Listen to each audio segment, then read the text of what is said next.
Welcome.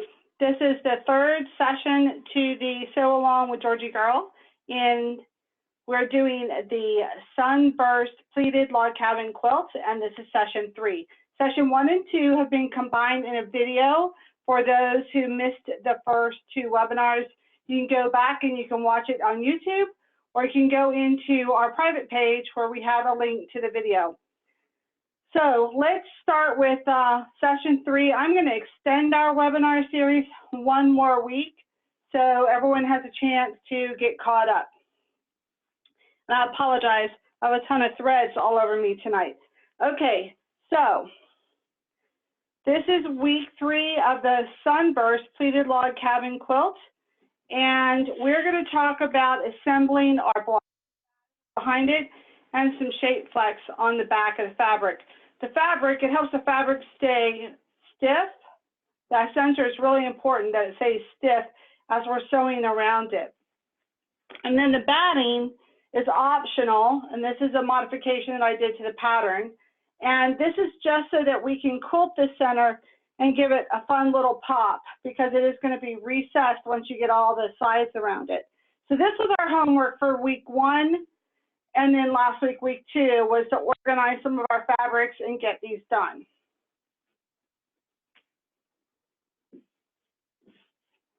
Okay, so we talked about organizing fabrics, and you guys all got a kit.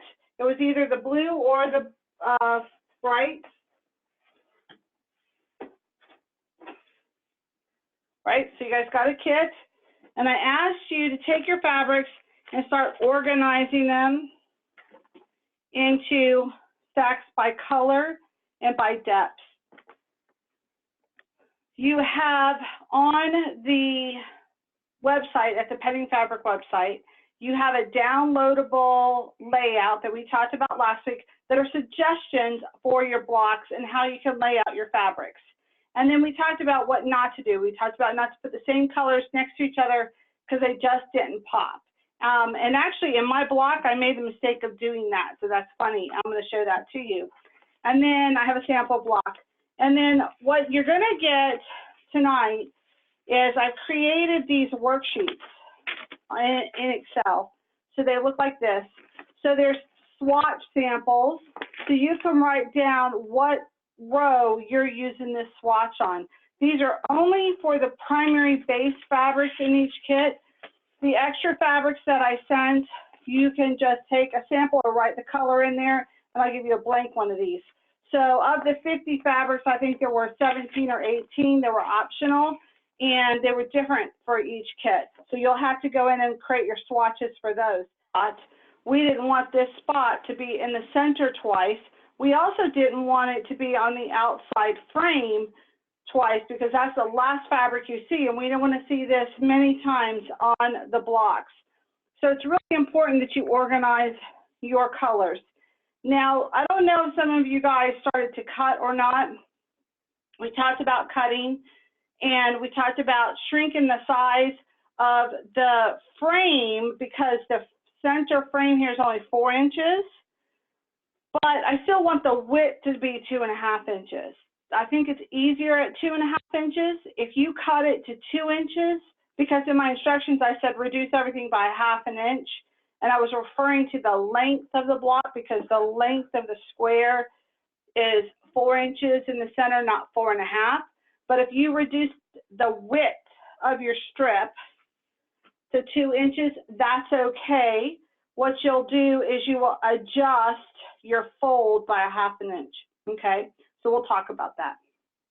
You're never going to notice a difference. It'll be a little tighter of a seam to sew, but you'll be all right. Okay, so let's go through this. Everyone should have a pattern from Lynn Wilson. So you have your Lynn Wilson Pleated Log Cabin pattern. If you go in, she's going to talk about cutting all your centers. We've already done that prep work here. She's talked about putting a shape flex interface on the back of it. I've told you to add the batting. Then she has it at 4.5 inches. We're doing 4 inches because the center starburst by cape is 4 inches. So that means all of these strips that you're going to cut as a frame around this block, the length is going to be 1/2 inch shorter than the instructions. You still need a 2.5 inch width, but if you cut that at 2 inches, that's okay too. So that's how far you should have gotten, is organizing all these fabrics. Now you're ready to cut. So you will cut, you'll cut a frame for each one of these sides. So let's pick the blue. Hopefully that blue is visible for you. But I haven't sewn my last frame around because we're going to talk about that. But you're going to sew these frames around per the instructions, and you're going to do 4 frames, not 6. We've reduced the square to also be a 10-inch square, which is smaller. And that's why we're only going to do 4. Now, it's really important. I got a lot of questions about people that were starting to sew, and they were asking about the pinning effect and how to pin. And what she's talking about, and I'm going to get my little pin cushion, okay? What she's talking about is when you fold these, and I've got this blue one here as an example, keep your pins pointing outward toward the ends. Keep the head on the inside so that you can see all the heads on the inside here. If you put the heads on the outside, you may sew them down in between some of these layers.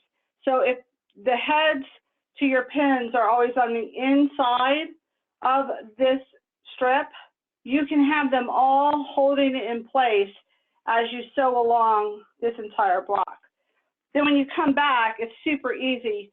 You can pull these pins out, and there will be 4 on each side, depending how many you put in. If you unfold, you'll see them right there. So you'll want to go through layer by layer and take these out. And then you can come back through and take them out of the next layer. So you had 2 on each strip. There were 4 strips. You should have 8 pins. Let me take that out and stop, and then I'm going to show you. I'm going to come around and show the camera. So here on my last strip, hopefully you guys can see this. I've got these inside here. That's a blue one. So then I have the 2 pinks in here, the 2 pinks, the 2 pinks, and the 2 pinks. So if you guys can see that. And look what I did. I put yellow on yellow, so it doesn't really pop as much as it should. We talked about this last week. I should have reversed those, but I was going quick. All right, you will want to leave all your pins in until you have all the frames sewn. I have found that it really holds it in place and nothing moves around on you. And I got some questions about, you know, what do you do if you sew and you miss a line? When I did my first frame, and I'm going to show you the back of this. When I did my first frame, which is this yellow on the center, and you can see how recessed that is. Even with, I have a lot of batting in here, it's still kind of recessed. But when I did my first frame here, and I did around the sides, I didn't catch one of the sides in the batting.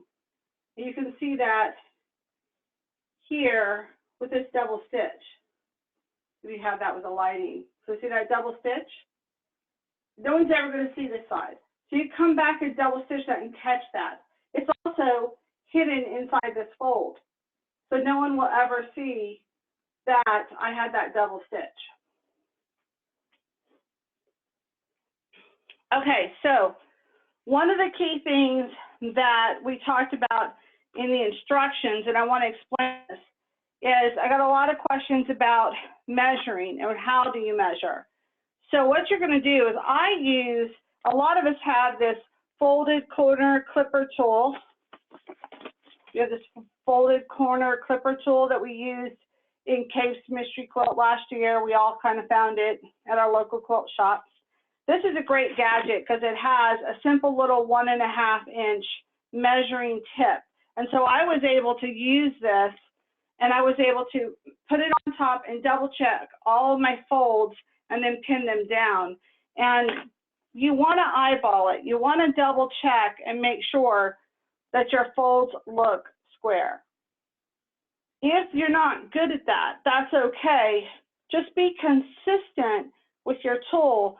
So if you are folding and you're going to be measuring this outside last layer, so you're not measuring inside the fold, you're measuring on the top fold. You're measuring from this fold to the raw edge on the top as you go around. And I put mine right at 1.5 inch. There was one time, before I sewed, I measured, I pinned, and one of my folds seemed a little off. I measured it more than once, and maybe I just slightly miscut that. So I turned around and I leveled it out to the other folds so that it was even and consistent. And in that situation, my fold measure was 1 1/4. It's between 1 1/4 and 1.5. And so that one strip was a little off. So maybe I just either sewed it with, a bigger seam, or I miscut it or something. I don't know. But I eyeballed it, got it back square, and went on. So that was great. All right. So I haven't done the last layer here yet. I wanted to talk to you guys about consistency. So in one of the sessions last week, I talked to you about maybe we should, experiment and sew around all the same way. It looked dumb. Lynn's instructions were spot on. You want to sew 2 sides opposite of each other, then the top 2. So in this example, I'll do left and right because that's how it's showing on the screen for you. So I sewed left and right sides, folded it, then top and bottom. Then I did left and right for the blue, top and bottom for the blue. Then I did left and right for the pink, top and bottom for the pink. And now I'm sewing the blue jumbo, which is my favorite, on this outside. And I started this one layer. Now I will tell you in her instructions, she says to line up your last frame with the X line in the background. And I was not a believer at first, but I want to show this to you. If you do your fold correctly, can you see that? It lines up right there on that line. See? That point lines up on that line. So that does work. So her instructions work well at 2.5 inches width. The length has been adjusted down 1/2 inch for each frame. And so then when you have the last layer, you're doing left and right, then top and bottom. Your top and bottoms will fold over onto the point of this line. If it doesn't work out that way for you, that's okay, so long as you're consistent with the way you fold and the way it ends up. But it should be very, very close to that line. And then you know you have it square. When you come through and you sew this last frame, which is our 4th, we're only going to 4, look how little we have left here. We don't have a ton. What we're going to be doing is we're going to be sewing all our blocks. Then we're going to decide what our background should be. Now I have some examples up for the spot behind me. And I think that's fabulous. I really like the spot. I think the spot is great. But I'll tell you that I have not cut my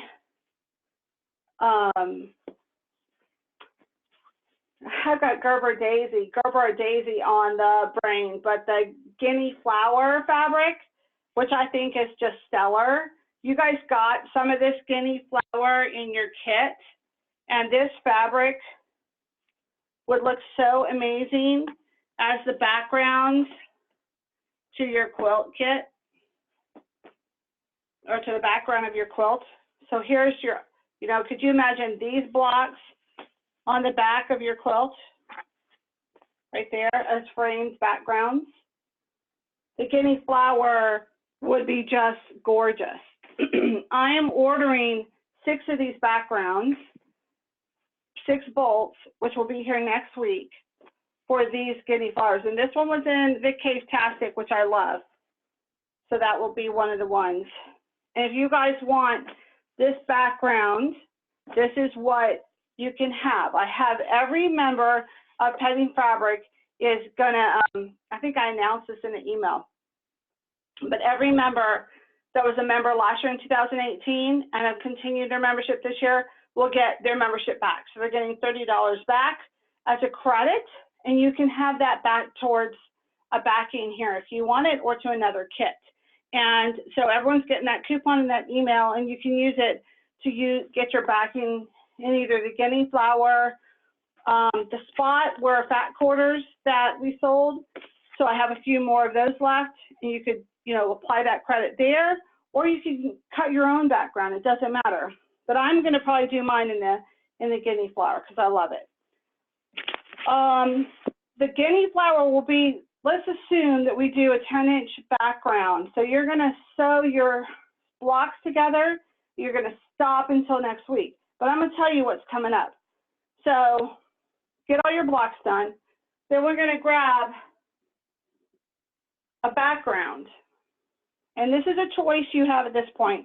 Once you get your blocks sewn, you're going to take all the pins out and just lay all your blocks in a stack. And then you can either quilt the center or just leave it padded. Some of you may not have padding in there at all.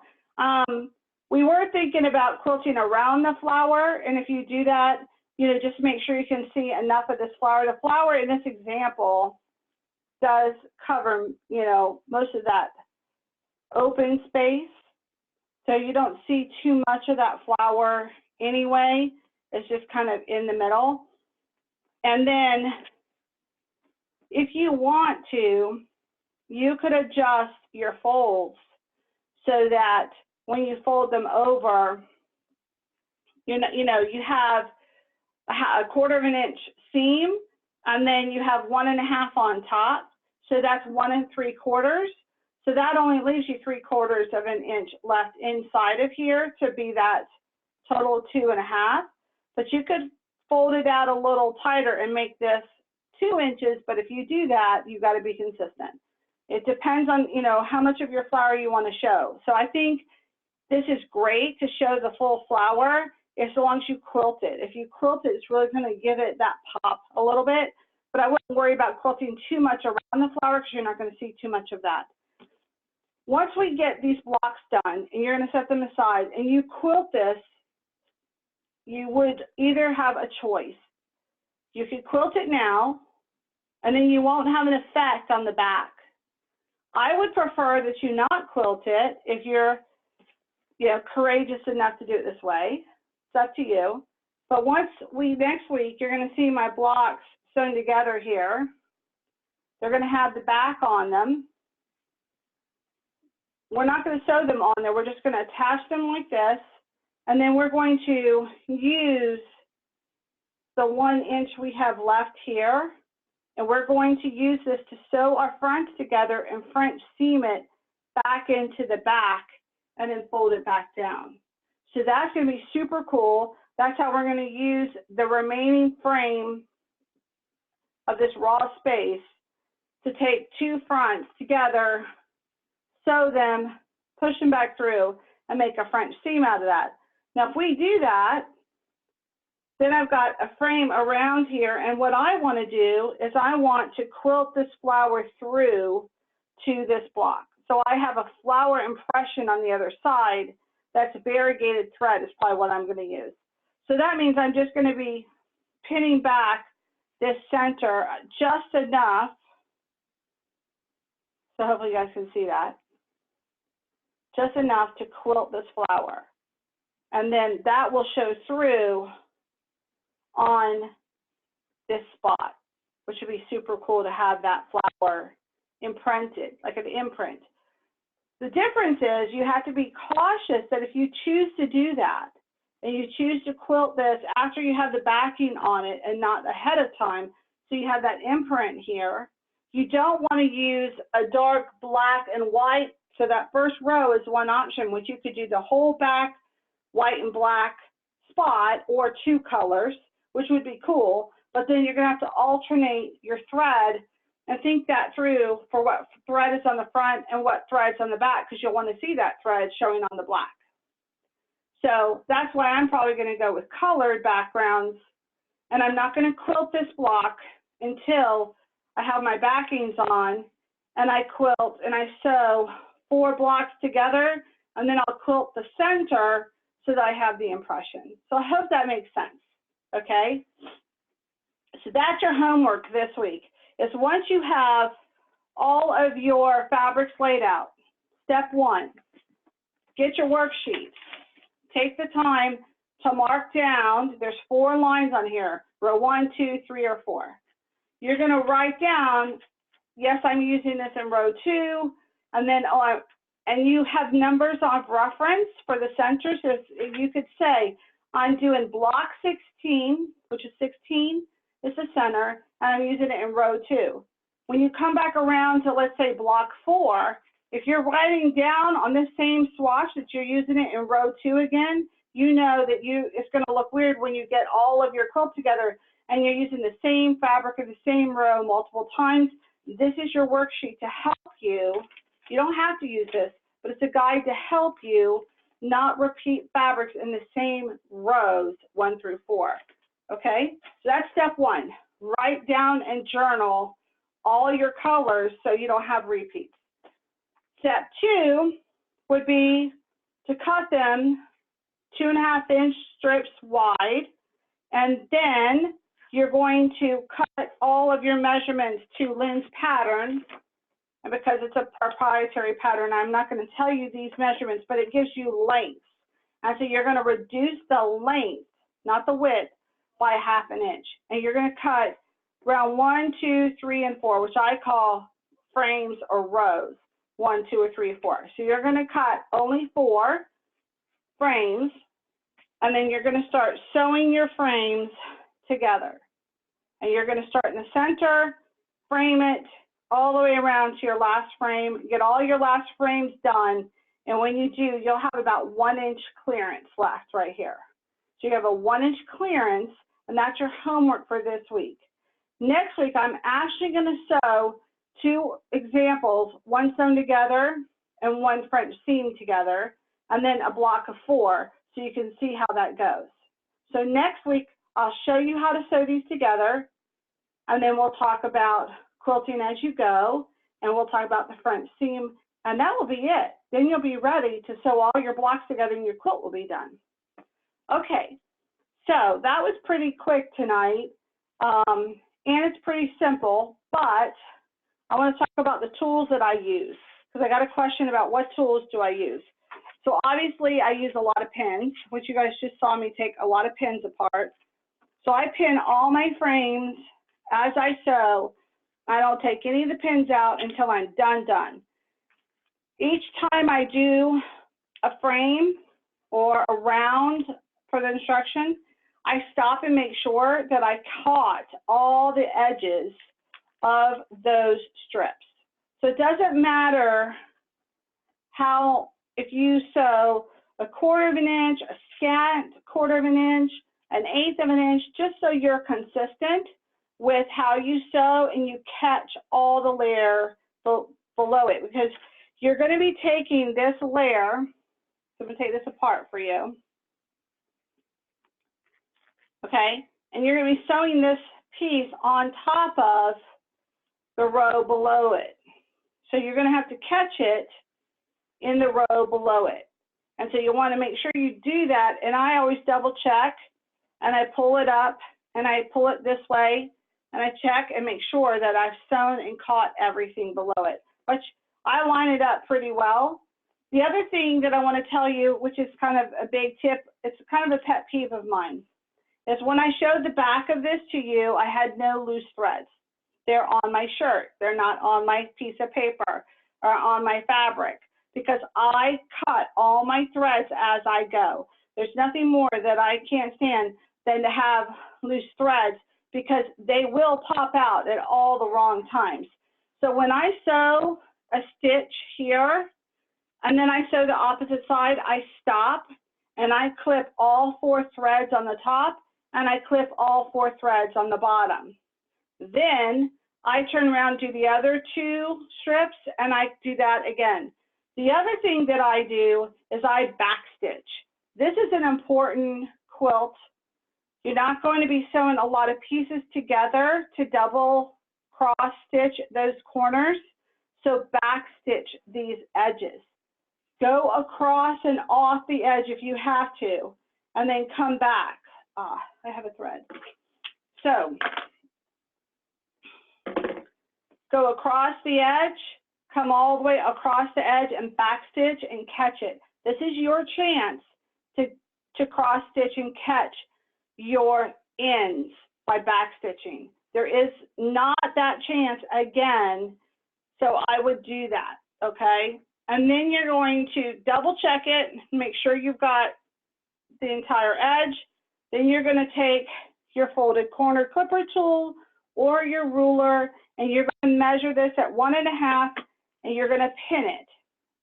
You're going to pin from the center towards the edge. Okay? If you find that difficult to do, here's a tip. Put it on your sewing machine tabletop. Measure and make sure this is 1.5 inch, and then pull it slightly off the edge of your tabletop or your sewing machine, and this will fold down, and it's very easy to fold and catch that and make it flat. So that's, you know, I kind of always sewed, measured, pulled it, and then, you know, off the corner, it made it real easy for me to get a straight little pin in there because I had half of it folded over. And then I didn't have the, a bunch like this, so I didn't have it off. See, that's off by just doing it freehand. I had it nice and flush and square by doing it that way. Once you get done with all of that, you set the block down. Don't worry about your backs yet, because you don't know how you're going to arrange all your blocks. Next week, we're talking about arranging blocks and what to look for in your last frames to not have your last frames be the consistent color laid together. And then we're going to show you how to quilt as you go them together. So that's it. That's pretty much the simple little homework that you have this week, is to start playing with these fun fabrics and sewing them together. Now, you could do this, you know, any way you want. If you feel compelled to color outside the lines and not use the examples that we gave, that's fine. Just grab your favorite box of scraps.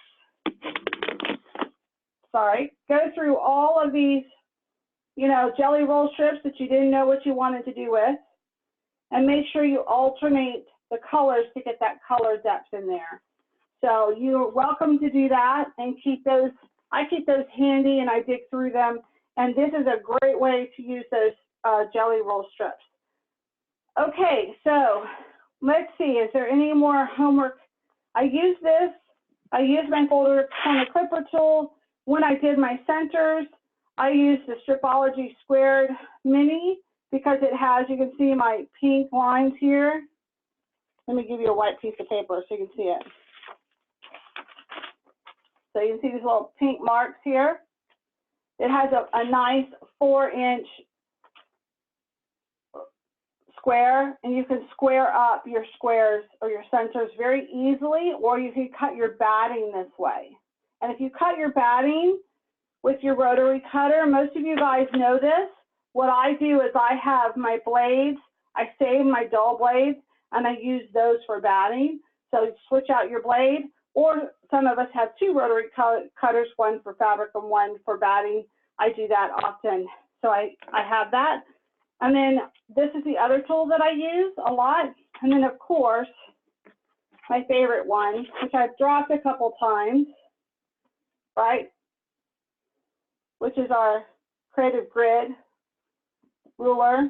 And this one fits at the side of the Mega Tote and the Travel Tote that I designed. It slides right in that side pocket. but I've dropped it and broken my corner a few times. That's how much I love this guy. So these are the tools that I use to sew together those blocks. I think that's it. So let's go and do Q&A now.